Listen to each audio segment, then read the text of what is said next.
جابر بن سلیم رضی اللہ تعالیٰ عنہ فرماتے ہیں حضور نے مجھے ایک اور نصیحت ارشاد فرمائی. جابر بن سلیم کسی کو شرمندہ نہ کرنا، یہ بھی اخلاق سے گری ہوئی بات ہے اور ہم قدم قدم پہ کرتے ہیں. دیکھیں بھائی، انسان کی فطرت میں بھول جانا ہے.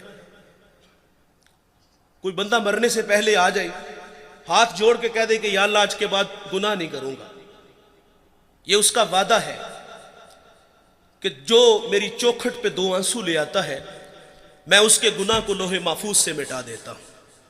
ہم تو مائل بکرم ہیں، کوئی سائل ہی نہیں، راہ دکھلائیں کسے کوئی رہ روے منزل ہی نہیں. جو گناہ چھوڑ دیتے ہیں عادت باری تعالیٰ ہے، وہ ان کے گناہوں کو معاف کر دیتا ہے. بنی اسرائیل میں ایک جوان تھا جس کا نام کفل ہے. کفل کسی شریف آدمی کا نام نہیں، بہت بڑا بدماش ہے. اور اس کی بدماشی کیا ہے؟ وہ غریبوں کی بیٹیوں کو لوٹتا تھا.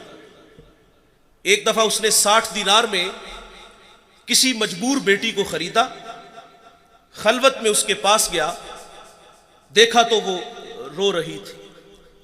کفل سمجھتا تھا کہ میرے پہلو میں آنے والی ہر بیٹی بے غیرت ہوتی ہے، لیکن یہاں برستے آنسو دیکھے تو قدم رک گئے. سوال کرتے کہ کیوں رو رہی ہو؟ اس نے کہا کفل میں شوق سے نہیں آئی، مجھے بھوک تیرے تک کھینچ لائی ہے، مجھے غربت تیرے تک کھینچ لائی ہے.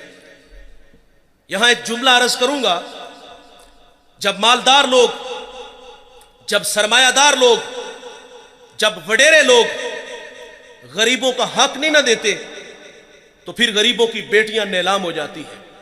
یہ ڈائمنڈ منڈیاں، یہ بازار حسن، یہ کوٹھے، یہ کنجریاں اس وقت بنتی ہیں جب ہم ان کا حق نہیں دیتے. آج فخر ہے کہ بہت بڑے جگیردار ہیں، بہت بڑے زمیندار ہیں، تجوریاں خزانوں سے بھری ہوئی ہیں اور ان کے ہم نے منہ بھی کھولے ہیں، پیسہ پانی کی طرح بہاتے ہیں. معاشرے میں ہم دریا دل مشہور ہیں، لیکن دولت کہاں لٹاتے ہیں؟ جہاں نفس کو حظ ملتا ہے. میں ایک دیہاتی ہوں، ہمارے دیہاتوں میں میلے ٹھیلے کا ماحول ہوتا ہے. کتوں کی لڑائی آئی تو 50,000 وہاں دے دیا، کرکٹ میچ آیا تو 1 لاکھ کا انعام وہاں دے دیا. جہاں نفس کو حظ ملا ہم نے دولت کا منہ وہاں کھولا، اور جہاں دولت لٹانے سے رب راضی ہوتا ہے، اس کی رحمتیں برستی ہیں، وہاں غفلت کی پٹی. وہ کیا کسی شاعر نے کہا تھا کہ دیکھا ہے میں نے شہر میں کوڑے کے ڈھیر پر 2 بچے لڑ رہے تھے فقط ایک بیر پر. فصلوں کو کاٹتے کچھ ٹوٹی چوڑیاں، کچھ بک گئی ہیں دوستو گندم کے سیر پر. اور گندم امیر شہر کی ہوتی رہی خراب، بیٹی مگر غریب کی فاقوں سے مر گئی. اور محسن نقوی کہتا ہے محسن یہ غریب لوگ بھی تنکوں کا ڈھیر ہوا کرتے ہیں، کبھی پانی میں بہ گئے تو کبھی ملبے میں دب گئے. اور اللہ نے آپ کو دولت سے نوازا ہے. دولت وہاں جہاں دولت لٹانے سے رب راضی ہوتا ہے، اس کی رحمتیں برستی ہیں. ہمارے گجرانوالا دھلا چوک پہ ایک بوڑھا دن دہاڑے آٹے کا تھیلا اٹھا کے دوڑ لگاتا ہے. نحیف تھا، 2 قدم چلا کے لوگوں نے پکڑا اور خوب زد و خوب کیا. اور بعد میں سوال کیا کہ بوڑھے یہ جرت کیوں کی؟ تو وہ بوڑھا رونے لگا. وہ کہتا ہے 1 ہفتہ ہو گیا مجھے اس چوک میں آ کے کھڑا ہوتا ہوں مزدوری کے لیے، اور مجھے بوڑھا سمجھ کے لوگ چھوڑ کے چلے جاتے ہیں. ہفتہ ہو گیا بچے بھوک سے مر رہے ہیں. آج ان کی بھوک دیکھی نہیں گئی تو چوری پہ جو ہے وہ آمادہ ہوا. اور دولت یہاں لٹاؤ. یہ نوائے وقت میں ایک خبر چھپی تھی، کمالیہ کی بیٹی وہ شادی کے قابل تھی، ایک رشتہ ملا، ادھر سے بارات آ رہی ہے، ادھر بیٹی والے تیاریوں میں تھے. ہمسائیگی میں سے کسی نے شرارت کی کہ جس کے گھر میں آ رہے ہو وہ اپنی بیٹی کو چند جوڑوں کے سوا اور کچھ بھی نہیں دے سکتا. بارات وہیں سے واپس چلی گئی تھی. بتاؤ اس بیٹی کے دل پہ جو کچوکے اور زخم لگے تھے اس کا مداوع کس نے کرنا تھا؟ چاندی اتر آئی بیٹیوں کے بالوں میں.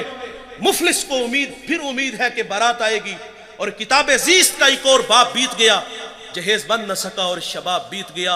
اور اللہ نے آپ کو دولت سے نوازا ہے. غریبوں کی بیواؤں کی بیٹیاں گھروں میں بوڑھی ہو رہی ہیں، تم کتوں کی لڑائی پہ پیسے لٹا رہے ہو، تم ہجڑوں پہ دولت لٹا رہے ہو. اگر دولت لٹانے کا شوق ہے تو معاشرے میں پھیلے ہوئے دکھ دیکھو. یتاما مساکین پہ دولت لٹاؤ تاکہ تم خدا کی رحمتوں کے مستحق ٹھہرو. لیکن دولت وہاں دی جہاں نفس کو حظ ملا. جب اس بیٹی نے کہا کفل مجھے بھوک تیرے تک کھینچ لائی ہے، یہ ایک جملہ کفل کی ہدایت کا سبب بنا، دل کے آئینے پہ چوٹ لگی، کفل رونے لگا، ہاتھ جوڑ کے کہتا ہے بہن مجھے معاف کر دے، تو جس عزت سے آئی ہے اسی عزت سے واپس گھر چلی جا، اور میرے لیے دعا کر کہ میں بڑا ہی کتا انسان ہوں، اللہ مجھے معاف کر دے۔ وہ بیٹی گھر چلی گئی اور ادھر تقدیر کا قلم چل گیا، اسی رات کفل کو موت آ گئی۔ صبح ہوئی تو زمانے نے کفل کی دیوار پہ یہ لکھا ہوا پڑا تھا کہ اللہ نے کفل کو معاف کر دیا ہے۔ وہ معاف کر کے راضی ہوتا ہے۔ بھائی ہمیں بھی عادت ڈالنی چاہیے۔